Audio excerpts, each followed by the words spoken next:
they've discovered in 25 years of research at the University of Florida, they've looked at people who started at the bottom and got to the top and became the heads of Fortune 500, and they went all the way back to their early performance appraisals and comments by their supervisors, and they found that they had all settled on the same strategy.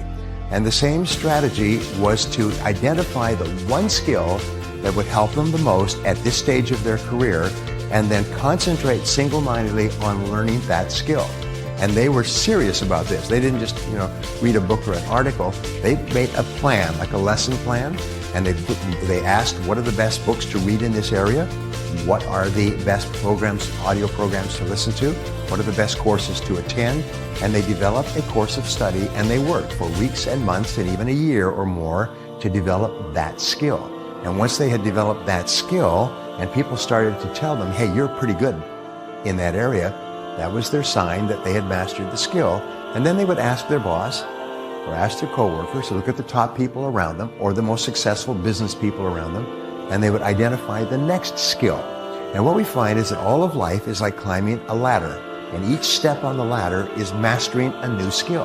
And what the top people do, and this is one of the greatest breakthroughs in business success I've ever seen in an entire life of studying the subject, is what they do is they get better one skill at a time.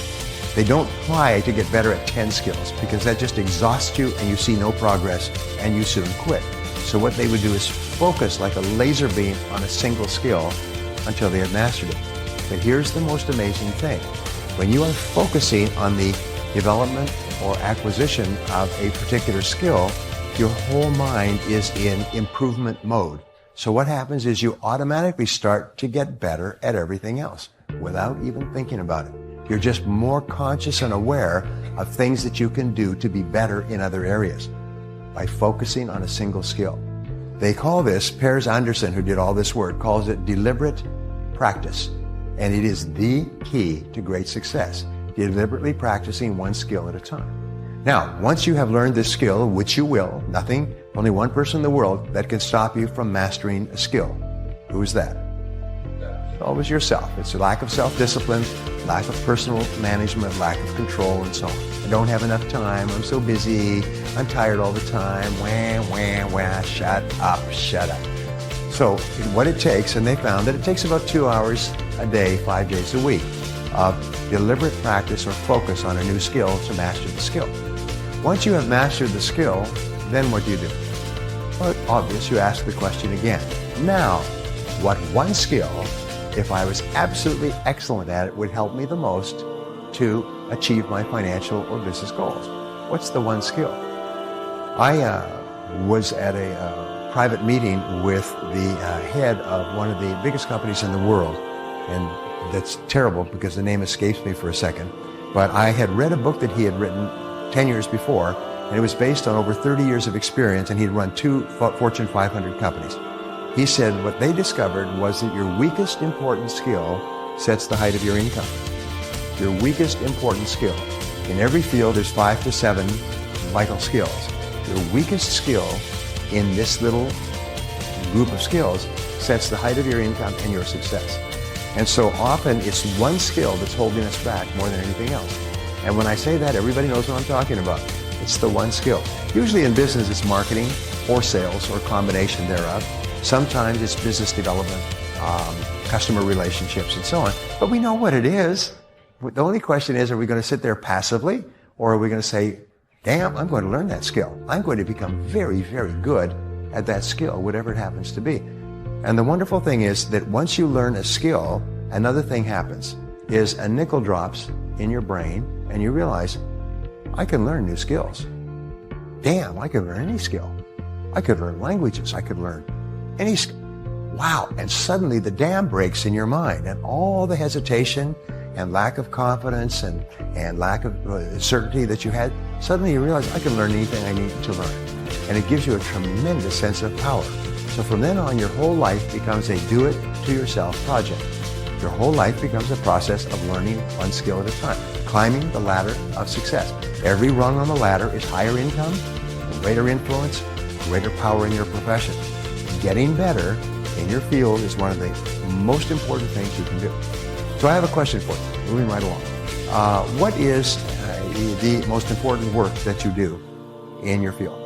What is the most important and highest paid work that you do? Thinking. You've obviously been here before. And the answer is right. The answer is thinking. When I first heard this question, I wasn't clear about what the answer was. But the most important work you do is thinking. Is thinking well about yourself and your work. In fact, every mistake that you've ever made has been a result of poor thinking or not thinking at all. You all know what I'm talking about. Every success you ever had has usually been the result of really good thinking prior to taking action. Now, the reason why thinking is so important is that the quality of your thinking determines the quality of your decisions. And it's an interesting observation is that you are where you are and what you are today as a result of the total of all your choices and decisions up to this moment. In every part of your life, from the time you became an adult or before, you've made choices and decisions. The cumulative result is where you are today. Your income, your health, your happiness, your business, everything else. But my great rule, which is quoted all the time, is that it doesn't matter where you're coming from. All that really matters is where you're going. And where you're going is only limited by your imagination. So what you do is you say, forget the past. In the past, I could have done things differently, but I can't change the past, but I can change the future completely by what I do now. So the quality of your thinking determines the quality of your choices and decisions. The quality of your choices and decisions determines the quality of your actions, and the quality of your actions determines the quality of your results. And in business and life, everything is results. Results are the most important single word. Is what results are expected of you? What results do you need to get in order to achieve the goals that you set for yourself? And the ability to be absolutely crystal clear about the results that are necessary is the mark of the leader. Peter Drucker said that the first question of the leader is always, what results are expected of me? What results are expected of me to fulfill my responsibilities, to fulfill my commitments? And it's absolutely amazing. If you ask this question, you'll find that 80% of your time at work is spent on doing things that have nothing to do with results. They are just busy things. They're conversations and reading the paper and making phone calls and going for lunch and so on.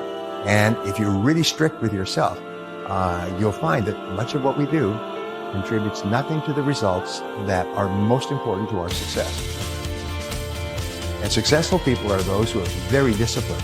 Is this the very best use of my time? Now, the reason that thinking is so important, aside from the results, is because of the word consequences.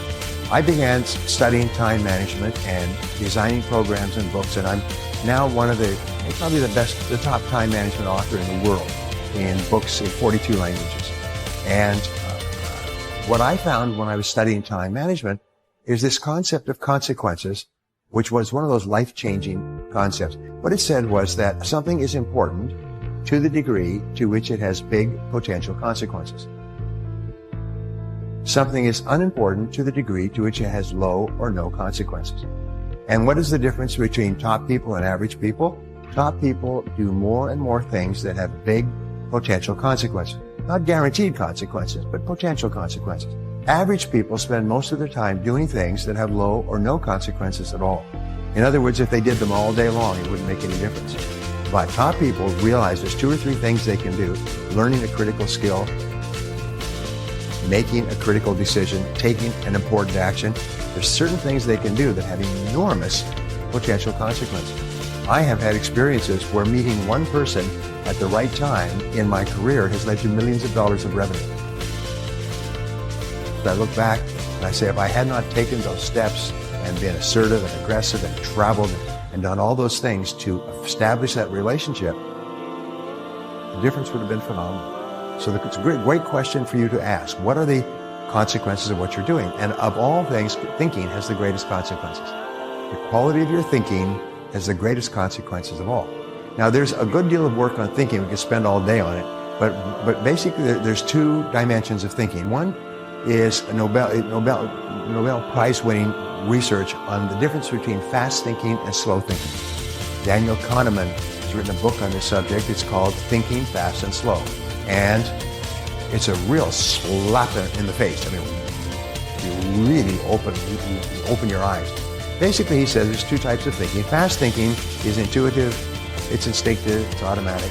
Driving through traffic is a perfect example. You're thinking quickly, changing traffic, changing lanes and so on. And conversation, almost everything we do is fast thinking, and there's a place for that, for things that are just normal and routine. He said there's another type of thinking though, and he is cited hundreds of times a year in scientific journals all over the world with this one concept. It's called slow thinking.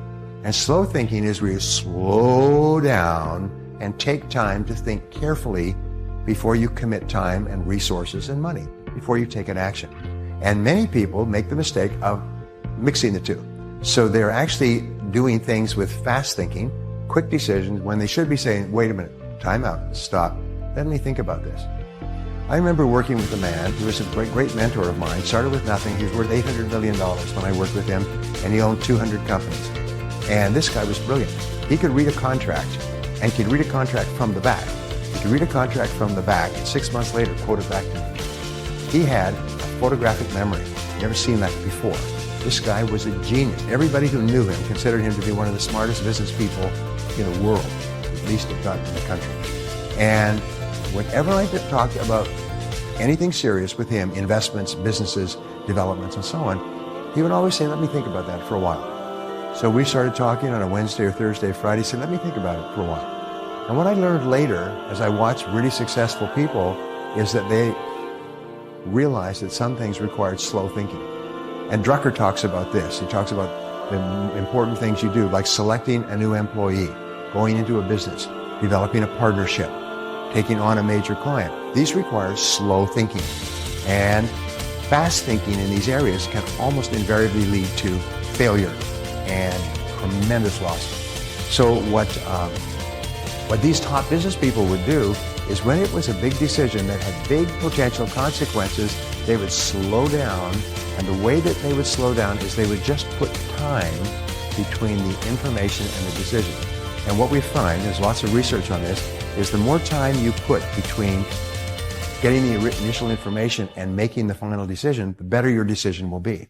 So the rule is, if it is not necessary to decide, it is necessary not to decide. And it's a very simple concept that will dramatically increase the quality of your decisions and your long-term potential results. Which brings us to the other type of thinking, which is very close. It's short-term versus long-term thinking. Short-term thinking is where you make decisions quickly without doing a lot of thought or research. Long-term thinking is where you think 5 or 10 years into the future when you make your decisions today. That's like, for example, if we say, this is what our company will look like in 5 years. Beautiful company. And then you come back to the present and you say, what do we have to do starting today to create this wonderful company? And then every single thing that you do, you say, is this consistent with the company we want to build? If we want to have a company with a great reputation for quality, would we release this particular product or service, which may not be that good? So if you have a long-term view of your future, it dramatically improves the quality of your short-term decisions. Dr. Edward Banfield at Harvard spent 50 years on this. He found the mark of upward social mobility, especially in business, financial success, was long-term thinking. People who moved up the fastest in the income scale in every society were the ones who thought long-term when they engaged in their daily behaviors and made their daily decisions. And every great researcher, thinker, strategist that I've studied in the last 25 years has come to the same conclusion. So this is just a very important thing. Whenever you are faced with a big decision that has big potential consequences, just say, let me think about that for a while. And the ideal time is 72 hours. 72 hours just seems to be the perfect time to turn an idea over before you make a decision. If it's not necessary to decide, it's necessary not to decide. Say, let me think about that over the weekend, and I'll get back to you next week. And when you do that, you will be astonished at how much better a thinker you are, how much better decisions you make, and how much more successful you are. So these are the critical things about thinking, which brings us to another question. And the question is, what is your most valuable financial asset? Well, knowledge, that's all true, but the answer is your earning ability. It's your ability to earn money is your most valuable financial asset. Unless you're born rich or you're born into a situation where you have lots of money, most of us start off with usually nothing. Many of us start off poor. We come from limited backgrounds. That's the nature of the successful business person, is they say that in adult life, we are driven most in adult life to compensate for the lack that we felt as children. Whatever lack that we felt or deficiency we felt as children, we're unconsciously motivated to compensate for that as adults. So many of the most successful business people came from humble backgrounds. Not all of them, but most of them. Most of the fortunes, the millionaires and billionaires today are first generation. They started with nothing. And then, because they had this internal drive, they got smarter and more experienced, and they had talents and skills, and today they're wealthy. So your earning ability is your most valuable financial asset. Economists are now calling this your earning power. So if you earn $50,000 a year, your earning power is $50,000 a year. It's usually 90% or more of your financial assets. If you have a house or a car or some savings, then that's part of your financial assets. But basically, most of what we have is our earning ability. So you could lose your job and lose your house and your car and your business, which happens all the time. But if you could be left standing there with the ability to earn money, you could go back into the marketplace and start to pump tens of thousands of dollars or more into your life by simply applying your earning ability to your world. And most people ignore their earning ability. It's almost like walking past a brick or a bag on the sidewalk. They just walk past it and they say, oh, they don't realize this is the most precious thing you have. And your earning ability is either increasing or decreasing. Your earning ability does not remain the same. It's either going up because you're upgrading your skills continually, or it's going down because your skills are becoming obsolete in a fast-changing world.